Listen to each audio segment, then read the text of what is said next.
Bienvenidos a Circuitos Alternos, a una emisión más. Yo soy Carlos Hoyos y hoy vamos a tratar un tema genial. Es uno de los movimientos culturales más importantes que desde su nacimiento a mitad del siglo XX pues ha tenido una trascendencia social increíble. Estoy hablando del rock and roll y hoy tenemos un programa sobre el rock and roll.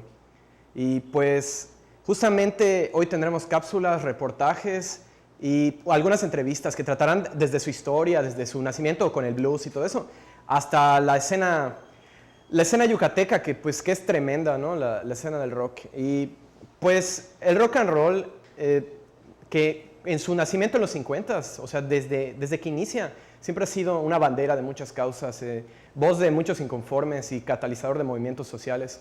En la cápsula que vamos a ver en unos minutos, pues se trata su historia, ¿no?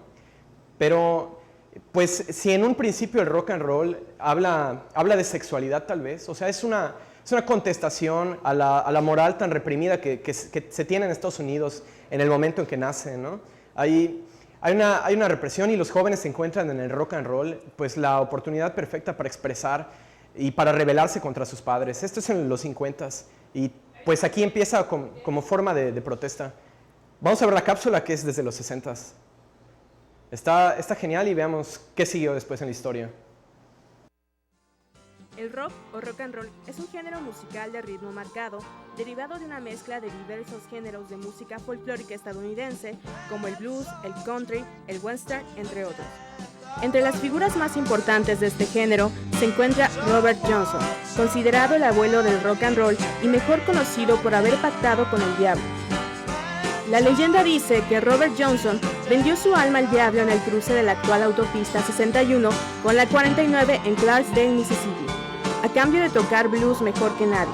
Esperó en el cruce de caminos hasta medianoche, con la guitarra en la mano, hasta que el diablo se la devolvió, y las manos de Robert solo tenían que deslizarse por el mástil para interpretar el mejor blues de la historia. Otros grandes del rock and roll son Chester Arthur Burnett, conocido como Howlin' Wolf. El origen del nombre viene de cuando su abuelo le contaba historias sobre los lobos de esa parte del país. Le advertía que si él se portaba mal, los lobos vendrían aullando a buscarlo.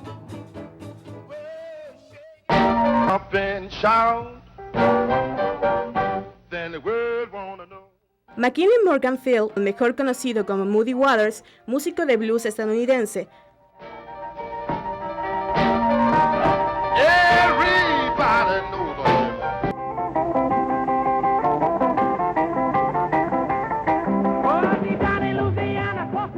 Charles Edward Anderson, conocido bajo el nombre de Chuck Berry, máxima influencia de guitarra dentro del rock and roll.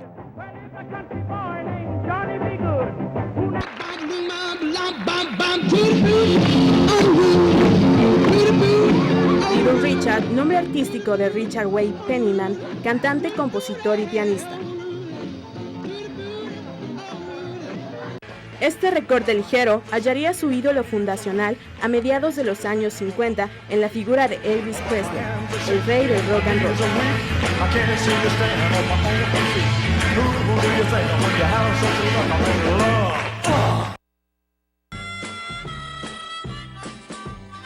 En el grupo de los 60s podemos encontrar a los legendarios Beatles, cuya cumbre se ubica con el disco Abbey Road y que muchas personas ubican. Los Rolling Stones son considerados una de las más grandes e influyentes agrupaciones de la historia del rock.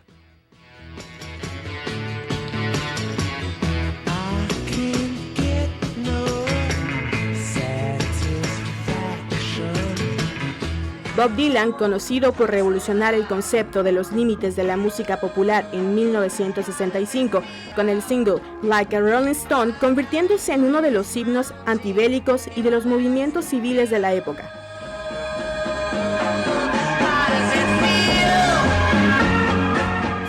The Who con su álbum My Generation y sus presentaciones enérgicas que incluían la destrucción de sus instrumentos. The Kings, con una trayectoria de 32 años.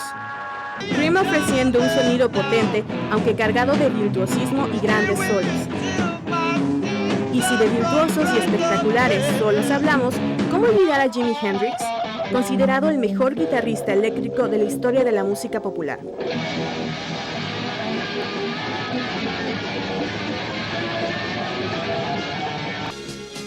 The Doors, quienes se convirtieron en uno de los máximos exponentes de la psicodelia de los años 60. Por último, The Beach Boys, con sus composiciones basadas en el surf rock.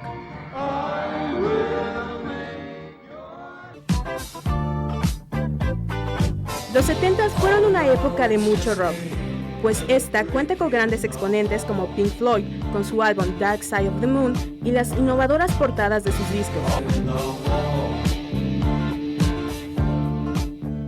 Pertenecientes al hard rock, figuras como Led Zeppelin, AC/DC, Aerosmith y Queen.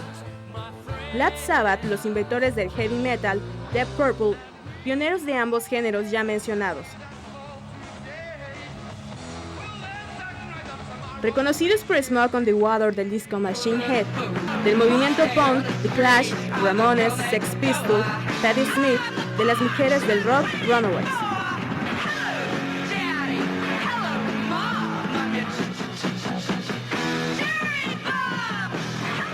'80s. Ozzy, Metallica, Van Halen, Judas Priest y Iron Maiden con la nueva ola del heavy metal. Los 80s, reconocidos por sus legendarios conciertos como el Live Aid en el 85, Queen en Wembley en el 86 y los megaconciertos del increíble U2.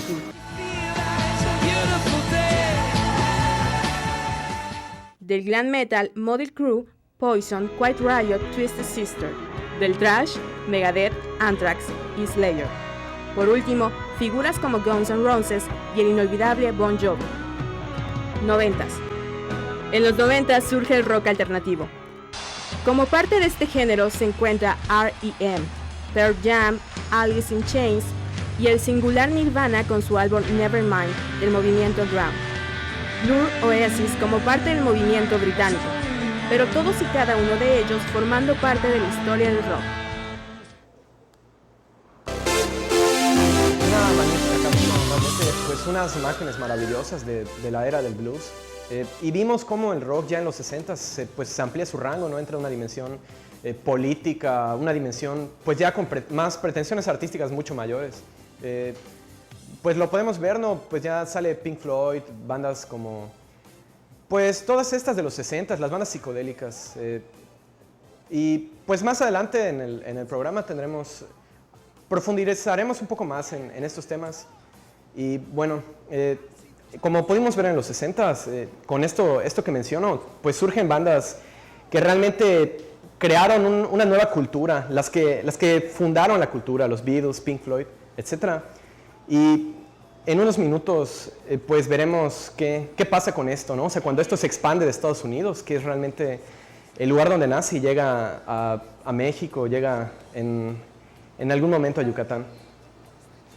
Bueno, pues nos espera un gran programa y nos vamos a comerciales. Esto es Circuitos Alternos. Yo soy Carlos Hoyos.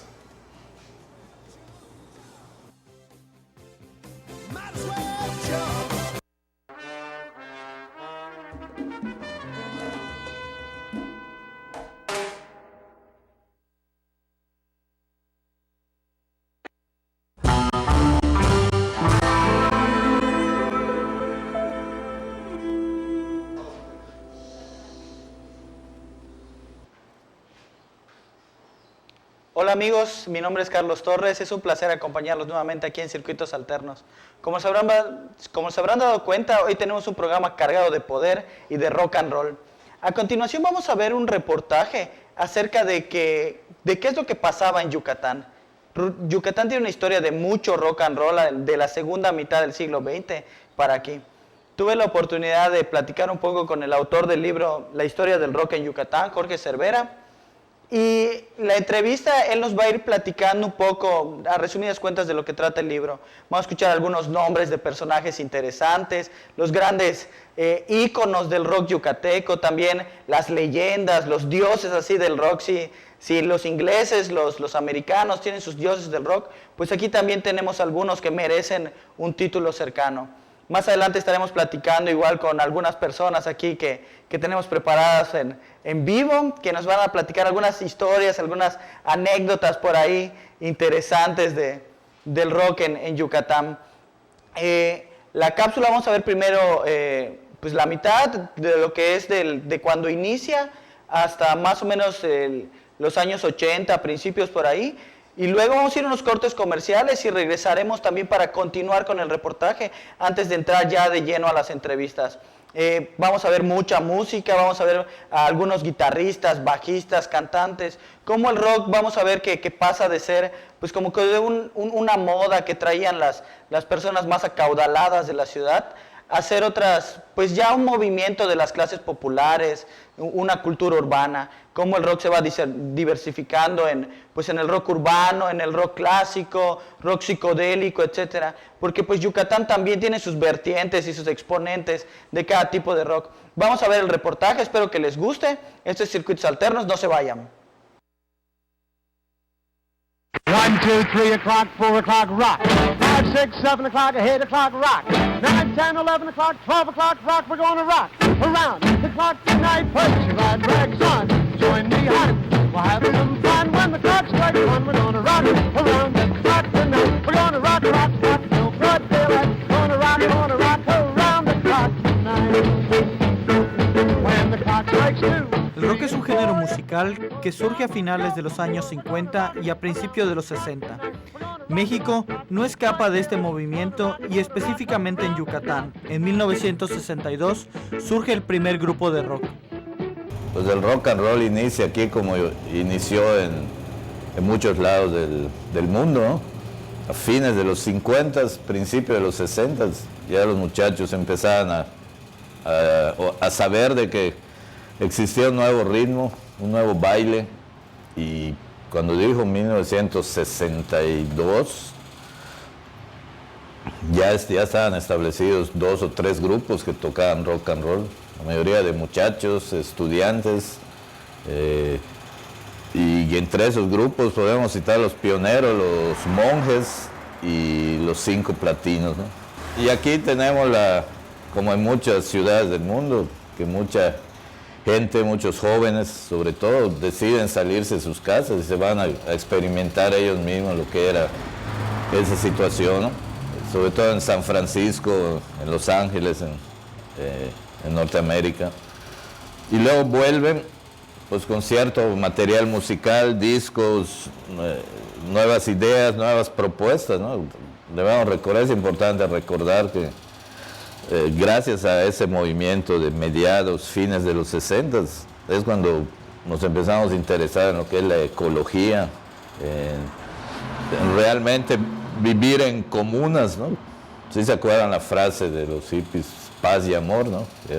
Estaba la guerra en Vietnam en su apogeo y todos los jóvenes ya no querían ir a la guerra, no querían ser manejados, manipulados, etcétera, ¿no? Entonces eso hace un movimiento muy interesante que trasciende más allá de la música, ¿no? Se vuelve ya algo cultural, ¿no? y filosófico para muchos de nosotros. Yo me entero, por ejemplo, de lo del 68 en México. Nos enteramos pues, de las atrocidades que comete el gobierno. Y en nuestro país, ahí se da el fenómeno que a partir de ahí se prohíbe el rock prácticamente, ¿no? Pues ahí es donde siento que en México sucede una división. Y otro punto importante es que el rock mayormente era para gente de clase media, para arriba, ¿no? Porque nosotros cómo nos enteramos de discos, cómo había gente que traía discos, pues porque los podía comprar, podían viajar a Estados Unidos y traerlos o encargarlos a algún pariente. Es la manera en que la música llega acá, ¿no? A través de la radio, principalmente. Y es hasta a partir del movimiento de la represión de los años, cuando ya el rock queda tan marginado que se va a las clases más populares, ¿no? Y aquí en Mérida, aquí realmente después del estallido del rock and roll con los Monjes, los Platinos, los Frenéticos, los Astrales, los Squires, la Fórmula 2, una serie de grupos, en los 70s ya el rock había cambiado demasiado, ¿no? Ya estaba la invasión británica, The Beatles, Rolling Stones, etcétera, ¿no? Y luego Led Zeppelin, Jimi Hendrix, o sea, ya no era aquel rock and roll inocente y con letras así intrascendentes, ¿no? Ya era algo más serio, se puede decir, toda una cultura, una actitud de los músicos, del público.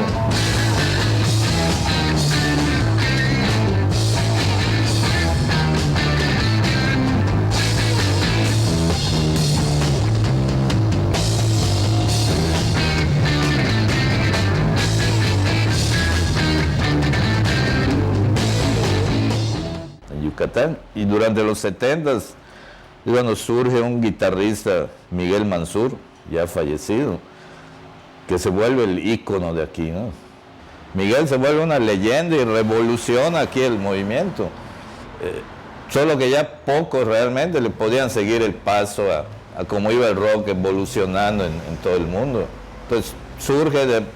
Miguel tiene varios proyectos, La Crisis, Restricción, Stratus, que fue su último proyecto, La Corona Eléctrica. Él se vuelve una escuela acá porque muchos músicos locales desfilan en sus grupos, ¿no? Entonces surge acá el sonido del eco. Algunos de los que mencioné continúan, como los Squires, la Fórmula 2, los Mao. Todos estos grupos, se puede decir, son los que tocaban rock aquí, ¿no? Mayormente covers. El único que tenía algunas canciones originales era Miguel y el sonido del eco, que en mi opinión son los dos grupos clave en los 70s, los que hacen la mejor música y se atreven a hacer sus propias canciones. Era una hazaña encontrar a alguien que escribiera en el periódico sobre música, ¿no? Sobre rock, sobre todo. Era prácticamente imposible encontrar a alguien, ¿no? Y uno de los pocos fue el maestro Pablo Manrique igual, ¿no? Que él establece una columna fija, semanal, donde nos informaba de todos los éxitos a nivel mundial, las canciones que llegaban a primer lugar, los grupos que aparecían. Que fue una fuente para los que nos gustaba seguir todo esto, invaluable la del maestro, ¿no? Había un programa, por ejemplo, en esos años 70 que se llamaba La Onda de las 10 y que consistía en que llegaba el conductor, escogía un disco que acababa de salir de rock y te ponía el LP completito, ¿no? Sin comerciales, de la cara A a la cara B completa, ¿no? Mayormente los que mantuvimos el rock durante los 70s vivo aquí, éramos los que lo escuchábamos, los seguidores, los que comprábamos los discos, los que íbamos a las tocadas del sonido del eco, de Miguel cuando se daba, ¿no? Miguel emigra a Cancún, al Caribe, y ahí se establece en los siguientes 20 años, él se queda ahí. Aquí sí realmente queda un vacío de rock en vivo, ¿no?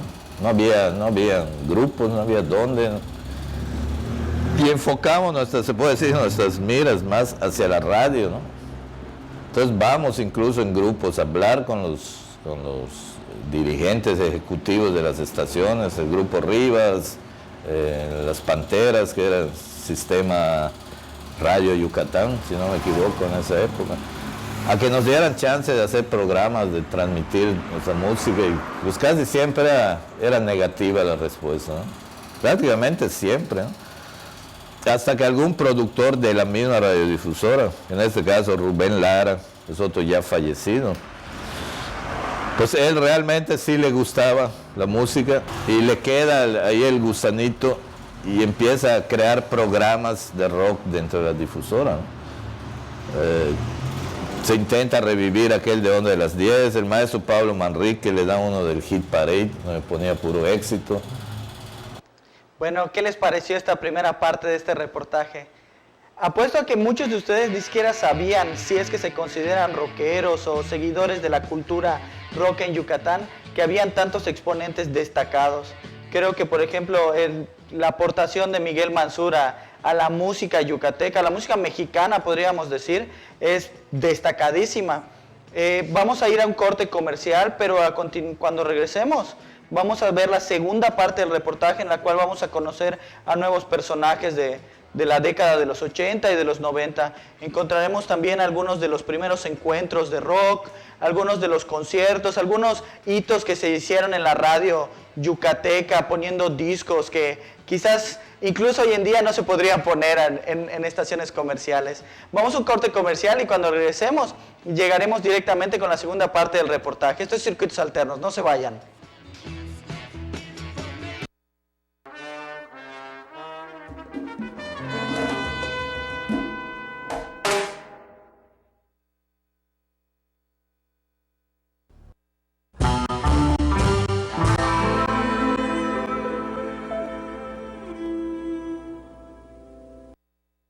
Y así de pronto, un amigo y yo, Wilber Góngora,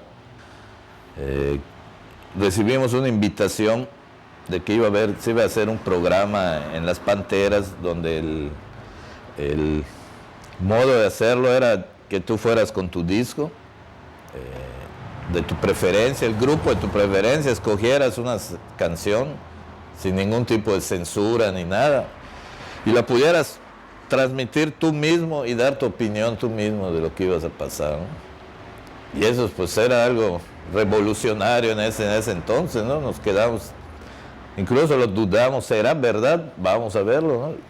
Era los sábados, tenías que ir a las 8 de la mañana además, ¿no? El sábado. Y llegando nos encontramos a 3 personajes allá, 3 muchachos más jóvenes, que eran Carlos Esteves, Ricardo Pat y Gunnar Segovia. Y ellos igual se quedan así, ¿no?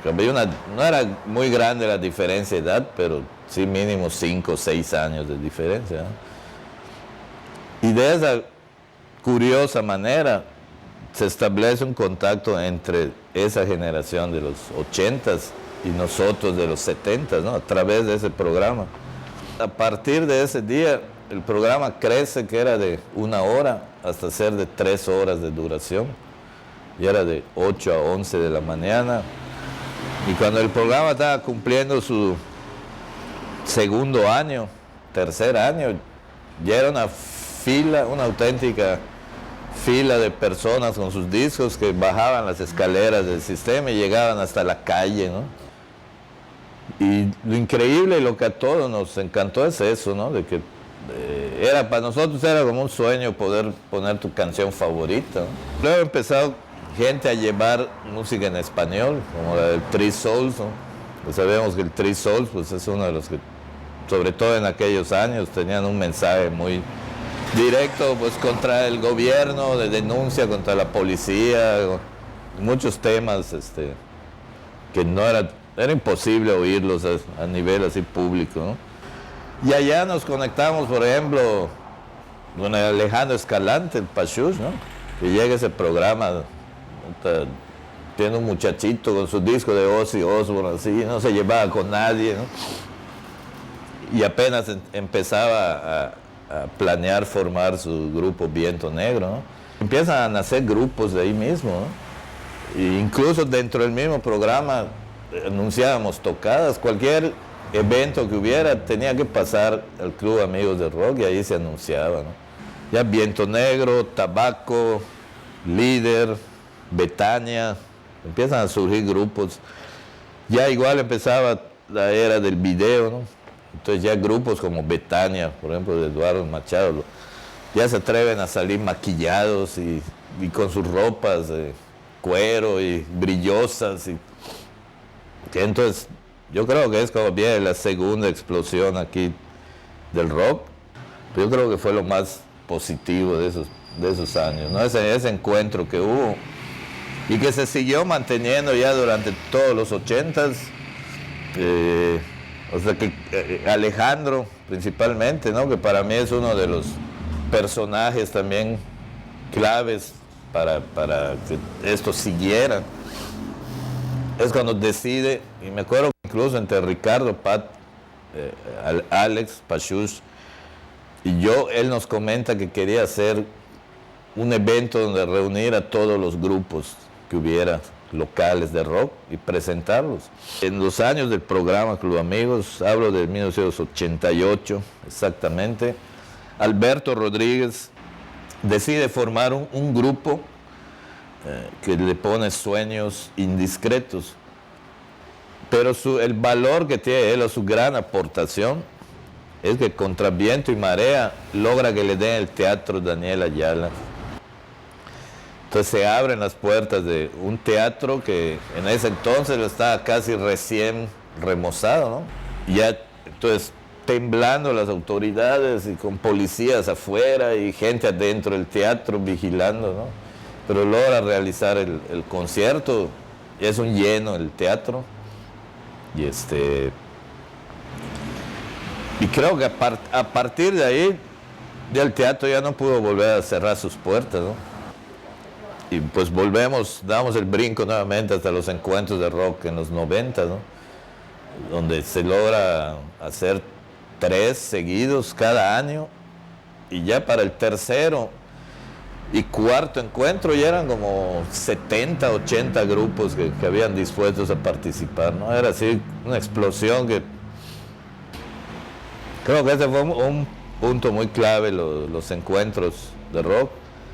Luego Alex, por las relaciones que logra, igual pues conduce un programa de radio que luego se vuelve de televisión también, Rock Adicción, Rock Cultura, se llama también. Y le da mucho apoyo a toda la gente nueva, ¿no? Que estaba por surgir. En mi caso, que yo venía desde los años anteriores, pues era algo nunca visto, ¿no? Y nos daba muchísimo gusto que al fin parecía que al fin se iba a establecer realmente ya el rock, por lo que siempre hemos luchado, ¿no? Que sea respetado como cualquier arte o cualquier expresión artística, ¿no? Como algo serio, que tiene el mismo valor que puede tener la trova yucateca o la música clásica. Amigos, esto fue el reportaje sobre la historia del rock en Yucatán. Para mí la verdad fue muy didáctico, porque a pesar de ser fan de esta música, de esta cultura, había muchas cosas que habían sucedido en mi propia ciudad que no conocía, y por eso es un gusto para mí presentar una entrevista aquí que voy a realizar con mi compañero Carlos también, a Ricardo Pat, quien es gestor cultural, músico, héroe de 1000 batallas del rock yucateco de los 80, quien nos va a platicar un poco de su vivencia y de sus anécdotas que él recuerda de esto. Ricardo, gracias por haber aceptado la invitación de estar aquí en Circuitos Alternos. Por ahí tuvimos que hacer algunos recortes, pero ¿qué es así como que lo que tú nos puedes mencionar de los inicios, de la gestación del rock en Yucatán, de lo que tú sepas o hayas vivido ya en tus etapas? Se podría decir que en términos generales a los de nuestra generación nos tocó lo que vendría siendo los rumores de la leyenda o de la fama de determinados músicos, algunos de los cuales yo tuve la oportunidad de ver, aunque yo era muy joven en ese tiempo, casi un niño. Sí logré alcanzar a ver en acción, por ejemplo, a Mike Mansour, sí alcancé a ver con su último grupo profesional, Stratus, y realmente me convertí en un fan y lo seguía donde fueran, lo llegué a ver en un carnaval, lo llegué a ver en un parque, lo llegué a ver en un teatro, en el Teatro del Stick. Y lo primero que me llamó la atención es en el potencial musical, la presencia escénica, la emoción que transmitía a través de las cuerdas. Y obviamente nosotros veníamos de escuchar pues a los grupos íconos que tú ya mencionaste en el reportaje, ¿no? de la escuela de los Beatles, de Led Zeppelin, de los Doors. Entonces, ver a un héroe local interpretando con tal capacidad, incluso superando en muchas ocasiones las versiones originales, su destreza, y acompañados de músicos tremendos, pues obviamente te causa un efecto y cambia lo que es el rumbo de tu vida, porque te vuelves muy exigente, intentas seguir escuchando, buscando, coleccionando todo ese tipo de música, ya no solamente la que nos llegaba por la vía de la importación, comprando discos en determinadas tiendas, que era una de las cosas muy características de esa época, no existía el internet. Entonces realmente acceder a nuestros grupos favoritos era a veces una proeza, ¿no? Y escuchar a músicos de esa calidad obviamente nosotros nos hizo tener ya un paladar muy exigente. Cuando nosotros en el programa Club Amigos del Rock, que en el reportaje Jorge Cervera mencionaba, nos conocimos con integrantes de otras generaciones, y para nosotros era un gusto, por ejemplo, en el simple hecho de escuchar por primera vez al grupo Barón Rojo de España, del que solo teníamos referencias por las revistas. Yo cuando conocí a Jorge Cervera, él traía el disco en vivo de Barón Rojo en Madrid. Imagínate, hubo una conexión en la que diferentes generaciones nos conocimos, nos entendimos, y continuamos la aventura del programa de radio, que rompió todo lo que era lo conocido hasta en esa época. Llegaron a ir más de 50, 60 chavos los sábados, y finalmente eso fue lo que terminó asustando a los directivos de la estación de radio, que decidieron terminar con el proyecto tras casi 4 años en el aire. Entonces, solamente la fuerza de la música, la fuerza de un gusto por una forma de vida, en este caso lo que era el rock, fue lo que causaba un impacto. Apenas estamos hablando de finales de los 80, imagínate. Órale. Sí, impresionante. Oye, ¿qué estilos son los que más se tocan cuando tú entras en contacto con la escena del rock? O sea, supongo que hay mucho blues, pero hay, por ejemplo, rock progresivo, rock psicodélico. Dentro de lo que era el entorno de los programas de radio, los programas de televisión, que posteriormente nosotros comenzamos a tratar de abrir la brecha en los medios locales, obviamente nosotros intentamos meter todo tipo de géneros. Pero si hablamos de lo que es la escena local, predominaba el hard rock, lo que es el blues también, no tanto el blues, pero sí era muy común ver a las bandas establecidas en ese tiempo interpretando de vez en cuando algún blues. Básicamente era eso, algo de heavy metal. Rock progresivo realmente no hubo muchos representantes a nivel local, ¿no? O sea, se estaba enfocado más el entorno hacia lo que era el hard rock o el rock a secas, ¿no? No había tantas fusiones como se dieron posteriormente en los 90s. Porque a la vez no había tanta banda, o sea, estamos hablando de que a finales de los 80 Mansur ya no estaba en Mérida, muchas de las bandas grandes ya no estaban en activo, y la nueva generación, podría mencionarte grupos como Green Grocers, como Lizard, donde destacó Miguel Pasos, un guitarrista que actualmente se cuece aparte en los escenarios nacionales. Eran bandas que había que ir si querías verlas en acción, tenías que cruzar. Yo, que era del sur de la ciudad de Mérida, tenía que transportarme hasta el norte, y créanme, las distancias en esa época eran realmente alarmantes. O sea, aventurarte, irte al norte a ver un concierto rock era toda una proeza por la cuestión de los horarios, los servicios de camiones, pero no importaba porque valía la pena ir a escuchar a estos grandes músicos, ¿no? Entonces era lo que predominaba en los 80s. Oye, y en cuanto a jazz, o sea, ¿cuál es la relación que tienen? Porque hay muchos jazzeros yucatecos, o sea, ¿qué relación tienen los rockeros con los que tocan jazz? O sea, ¿hay alguna retroalimentación? Sí, hay una buena relación en general, porque muchos de los actuales jazzeros, por ejemplo, eran antiguos compañeros que participaban en los mismos programas o en las tertulias que se organizaban en algunas casas. Pero en realidad la explosión del jazz en Yucatán se vino dando a finales de los 90s acá en Mérida, no había una relación como tal. En esa época, aparte a nivel internacional, desde principios de la década, a partir del 82, 83, a nivel mundial también el heavy metal se cimentó como lo más popular, algo que era realmente extraño porque predominaba la música disco antes, o la música comercial, o pop. Entonces, nosotros vivimos en esa época lo que era el remanente del heavy metal y el hard rock. Por eso fue lo que se volvió mucho más popular en esa década, ¿no? Al menos. De hecho, creo que sí se debería de hablar como que de algunas pues hermandades entre géneros, al menos locales.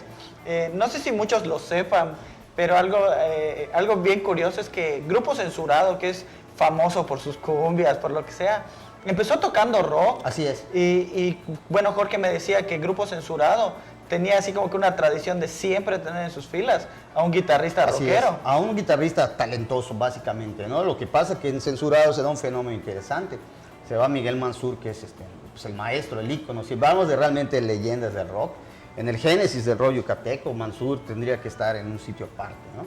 Pero Miguel Pasos, que fue el que lo suplió en el momento que se fue, el guitarrista de Lizard, uno de los grupos que yo mencionaba, realmente demostró desde muy joven mucho talento, entonces, y es uno de los grandes en Yucatán. Entonces, Censurado sí se distinguió porque en su primera etapa pues tocaba rock. De hecho, su primer disco de rock, uno de los primeros ricos de rock de ese tiempo, pues eran covers de rock y algunas versiones originales.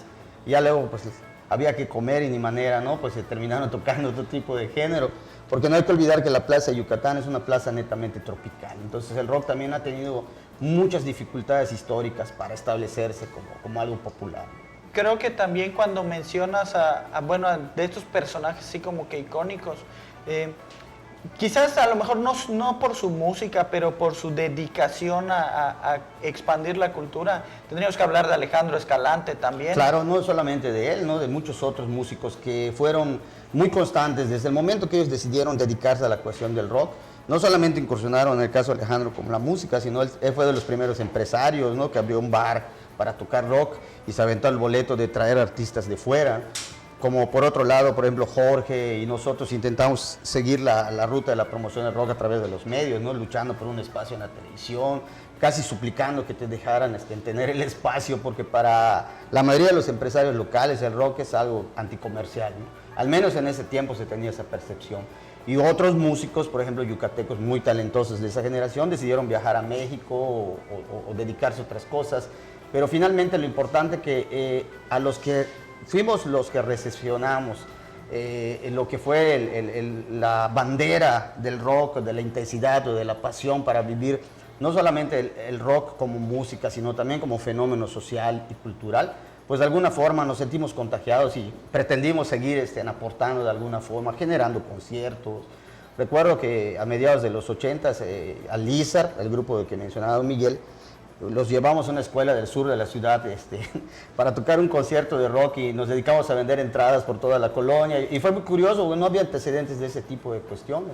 Y luego pues se fueron luchando por abrir las puertas de los foros que estuvieron cerrados durante muchos años, como el Daniel Ayala, con el grupo Sueños Indiscretos, con Alberto Rodríguez. Y fue importante cómo al cerrar la década de los 80s, de alguna forma la popularidad del rock a nivel mundial incluso empezó a descender, pero a nivel local de alguna u otra forma se sentaron las raíces para que en la posterior década surgiera pues como hormigas, ¿no? el movimiento del rock en Yucatán, y surgieran tantas bandas y tantos proyectos. Ricardo, ya para cerrar, pues primero agradecerte que hayas venido y hayas compartido algunas de esas experiencias con nosotros. ¿Cuál es tu impresión de lo que viene ahorita para el rock? Obviamente el rock evoluciona con la tecnología. Los grupos locales también ahora tienen muchas posibilidades que no tuvieron otros grandes músicos. A mí me parece un poco doloroso de que hablamos de grandes talentos como Mansur y no tengamos un video digno como para demostrar su capacidad. Sí hay algunas grabaciones y algunas cosas. Yo siento que el talento es algo o que naces con él o que te lo puedes ir labrando en base de constancia, de lucha, ¿no? Mencionabas, por ejemplo, a Escalante, o en el caso de Mauricio Soreda, ¿no? Al que le mandamos un saludo. Son gente que se forma por la constancia y la terquedad. Yo creo que vienen cosas interesantes. Hay sobrepoblación de bandas, eso sí. Hay de todo. Hay desde muy buenas bandas, bandas regulares, bandas que prometen. Y hay muchas bandas que surgen y que se van a quedar en el camino. Pero creo que viene una etapa muy interesante para el rock yucateco. Bueno, pues Ricardo, muchas gracias por haber venido aquí a Circuitos Alternos a platicar un rato con nosotros. Vamos a un corte comercial y regresamos para ver algunas cápsulas más sobre el rock local y también tendremos una entrevista muy especial a continuación. Vamos a un corte comercial, Circuitos Alternos, no se vayan.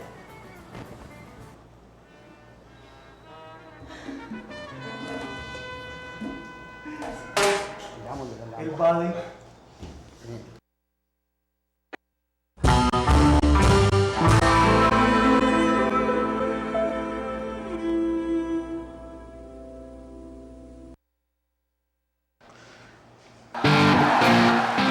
Bueno amigos, estamos de regreso de Circuitos Alternos ya para la última parte y es un placer para mí presentar a Jorge Cervera, autor del libro La historia del rock en Yucatán, quien también de hecho es músico de la banda In Vitro y pues se desempeña como gestor cultural y 10,000 actividades más relacionadas con el rock en Yucatán.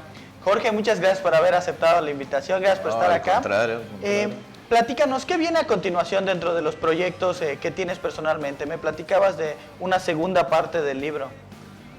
Sí, definitivamente desde que agarré el compromiso, ¿no?, personal de difundir toda esta historia, ¿no?, que para mí es muy importante dentro del desarrollo pues, cultural del Estado, ¿no? Aunque a muchos no les parezca así, yo creo que era algo que se tenía que contar, se tenía que dar a conocer, ¿no? Porque mucha gente ha estado en esto metido durante años, dando su esfuerzo, su talento, su trabajo, entonces sí, era un vacío, siento yo, dentro de la escena, no contar esta historia, ¿no? Y este libro que abarca los primeros 20 años me lleva al compromiso de hacer la segunda parte, ¿no?, que va a concluir lo que es el siglo XX, del 80 al 2000, y definitivamente una tercera parte, ¿no?, del siglo XXI, porque pues lo amerita, ¿no? Esto ha crecido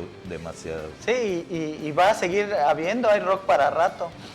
Algunas de las cosas que no salieron en la entrevista fue como aquella historia que me contaste de cuando pasaron en el Club Amigos una canción del Tri. Cuéntanos para que sepan los... Sí, lo que pasa, como se comentaba, ¿no? Ese programa dio dio pie a que muchos chavos y no tan chavos pudieran al fin pues expresarse ante el público, ¿no? Y el Three Souls es uno de los grupos, vamos a decir, prohibidos en la radio, al menos muchas de sus canciones, ¿no? En esa época sobre todo. Y ahí se da el fenómeno del programa que alguien lleva un disco del Three Souls y le pregunta al conductor, don Mario Chacón, si podía poner la canción, una canción del Tri, que se llama Más Turbado. Y el locutor se queda así de pronto. Digo, no, pues ponlo, ¿no? A don Mario igual se le debe mucho de la dinámica de este programa, ¿no? Y se transmite esa canción por primera vez, yo creo, en la historia. Alguien por ahí mencionó que incluso a nivel nacional era muy complicado poder transmitir esa canción, por las letras de doble sentido de Alex Lora, ¿no? Y ahí en ese programa Club Amigos, Salomón fuimos los primeros a nivel nacional en transmitir esa canción en especial, ¿no? Oye, ¿y qué viene ahora para ti como músico? Porque también eres baterista de In Vitro. Sí, pues ya con esa banda cumplimos 10 años el año pasado. Pues nosotros queremos seguir haciendo música original propia. Y ahorita estamos ya en el plan de hacer el tercer disco y hay otros proyectos ahí, ¿no? Y mientras tanto, en los espacios libres, pues apoyo a otras bandas cuando se puede, ¿no? Hablando de otras bandas, ¿cuál es tu impresión como sobreviviente de todas estas generaciones acerca de la escena actual del rock en Mérida? Pues es la más diversa que ha habido desde el inicio de esto, ¿no? Ahorita hay una serie de grupos, fusiones, estilos, pues realmente interesantes, y así como hay cantidad, tampoco no se puede hablar al 100% de calidad, ¿no? Igual hay bandas que empiezan o muy improvisadas o que se forman por relajo, diversión nada más momentánea, ¿no?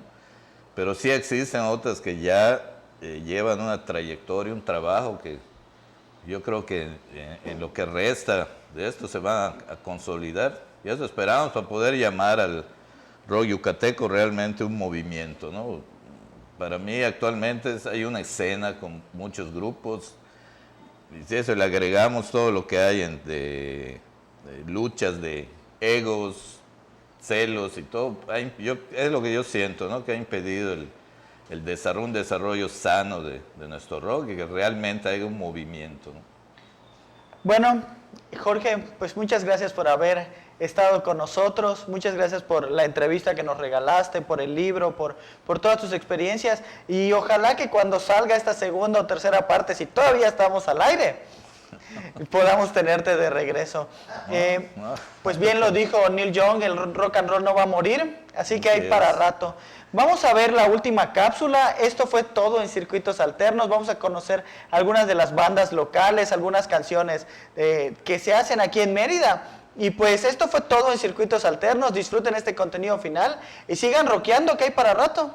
Sí, nada más a manera de despedida, pues agradecer a todo este equipo y a ustedes por tener esta iniciativa, ¿no? Que es lo que realmente hace falta para seguir difundiendo el otro lado de la cultura que hay en No, al Yucatán. contrario, gracias a ti por gracias haber a estado ustedes. con nosotros.